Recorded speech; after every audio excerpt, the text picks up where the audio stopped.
Bonjour à tous chers mortels, c'est Dragmar, et on se retrouve avec Reincarnate Assassin's World, une série que j'ai zappé comme un con, parce que j'avais vu qu'il y avait l'animé, et j'ai appris très tard que le manga était déjà sorti. J'étais en mode, ah merde, mais faut que j'achète, mais il y a déjà 3 tomes de sortie. Bon, j'ai tout acheté, hein. Clairement j'ai tout acheté d'un coup, et je l'ai pas regretté. Reincarnate Assassin's World, c'est un shonen aventure fantastique scénarisé par Tanaka-yu, excusez-moi, et dessiné par Tomoyo Maruyama, j'ai du mal là, et Loig, les deux qui ont fait le dessin. Pour l'histoire, nous suivons une jeune fille chat, donc une femme bête, qui était enfermée en tant qu'esclave à être traînée d'endroit en endroit pour se faire vendre. Donc là, ils allaient à une ville pour qu'elle soit vendue. Et à un moment donné, elle va se faire attaquer par un gros mélin monstre, et elle va tomber sur une épée qui est une personne. En gros, c'est un humain qui est mort et qui s'est réincarné dans une épée. Ouais, c'est un isekai avec une épée. Pourquoi pas. Et du coup, cette épée, retournons un peu en arrière, cette épée, quand elle est arrivée, elle a été sortie de son socle par des gobelins, et après, elle a commencé à tuer un peu toutes les bestioles, et elle a monté de niveau. En fait, elle s'amusait à tuer les créatures pour péter leur cristal magique, pour augmenter de puissance. Sauf qu'à un moment donné, elle va se planter dans le sol, et je crois qu'elle avait plus de magie, enfin non, je crois que c'est le sol qui bouffait la magie, et du coup elle pouvait plus sortir. Et c'est cette jeune fille qui va la sortir de là, et du coup il va décider, ouais, je vais devenir ton coéquipier, donc il va devenir son professeur, il va devenir son sensei, il va devenir son guide pour vivre dans sa nouvelle vie, puisque grâce du coup à lui, elle va enfin se délivrer de ce truc d'esclavage qu'elle était. Ça, c'est pour le speech de base.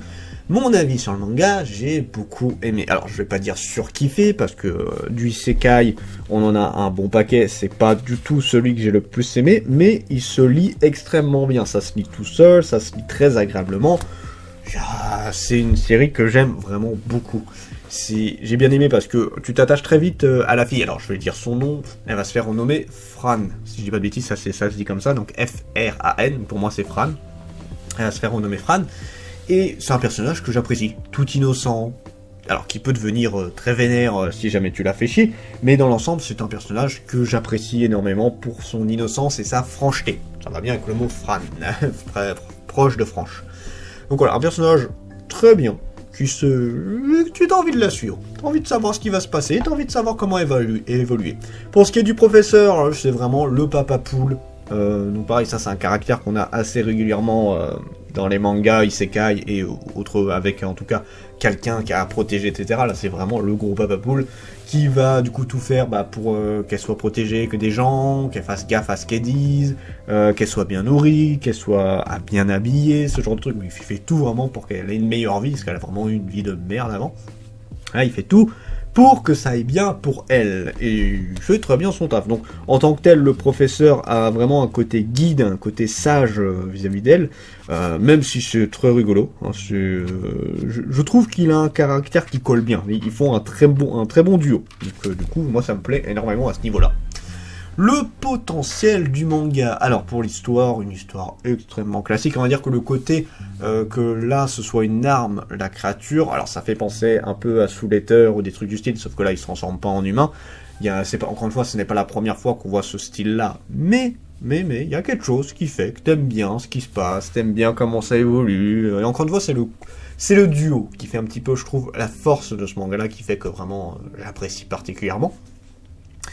Les personnages, comme je l'ai dit, 2 personnages très attachants, Fran et le professeur, très agréable. J'ai pas grand chose d'autre à dire parce que j'en ai déjà beaucoup parlé. Le dessin, alors on a un dessin qui n'est pas mauvais, mais je trouve qu'il manque un peu de sensationnel. En fait, on a un dessin qui est très beau pour l'épée, on a un dessin qui est très beau pour les personnages, mais la magie, le combat, tout ça, c'est clairement pas quelque chose qui est trop mis en avant. Je trouve ça assez soft. C'est pas mauvais, hein. Encore une fois, ça fait très bien le taf. Mais ça s'arrête là. C'est rien de fou, mais ça fait le travail. Jusqu'où le manga peut aller, alors je sais même pas combien il y a de tomes au Japon. Il y en a 12 au Japon, donc c'est très bien. C'est une série que je vais suivre assidûment et avec grande appréciation. Donc là-dessus, pas grand chose à dire, je pense qu'elle va monter en puissance, peut-être jusqu'à arriver à se combattre contre le roi démon, ou un truc genre, je sais pas, regardez, je me rappelle même plus Je l'ai lu il y a un petit moment, je me rappelle même plus c'est quoi l'objectif de base, là pour l'instant elle est plus en mode en train de vivre sa vie, mais voilà, c'est une série qui clairement va évoluer à son rythme, et très très bien je pense. En tout cas voilà, encore une fois, si vous êtes fan de Isekai, allez-y, c'est une valeur sûre, ça se lit vraiment tout seul. Sur ce, c'était Dragmar, et je vous dis à la prochaine, chers mortels.